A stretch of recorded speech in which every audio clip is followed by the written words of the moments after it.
আজকে প্রথমেই আমি তোমাদের সাথে কতগুলো ফটো শেয়ার করে নিব। এই জায়গাটার নাম হলো চৌমেহল্লা প্যালেস।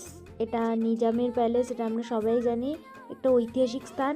তোমরা সবাই জানো আমরা হায়দ্রাবাদে গিয়েছিলাম, তখন এই স্থানটাও আমরা ভিজিট করেছিলাম। তো অনেক জায়গায় আমাদের এখানে ফোন অ্যালাউ ছিল না, আমি যেখানে যেখানে পেরেছি সেখানে সেখানে কয়েকটা ভিডিও আর ফটো ক্লিপ তুলেছি, সেটাই তোমাদের সাথে শেয়ার করছি।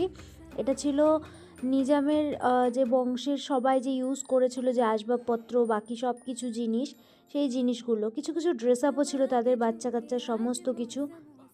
জায়গাটা ভীষণ সুন্দর ছিল, প্যালেসটা মানে অসাধারণ। আর এইটা হলো অস্ত্রাগার, মানে এতটা উচ্চতা রুমের বলার বাইরে, মানে ফোনে কভার করতে পারছিলাম না, যতটুকু পেরেছি ততটুকুই ভিডিও তুলেছি। জানি ভিডিওটা তেমন ভালো হয়নি, অনেক কিছুই নিতে পারিনি কারণ সব জায়গায় অ্যালাউ ছিল না, কিছু কিছু রুমে অ্যালাউ ছিল। আরও অনেকটা বড় প্যালেস, মানে পুরোটা কভার করতে মিনিমাম সারাদিন লেগে যাবে, তাও আমরা 2 ঘন্টার মধ্যে কভার করেছি।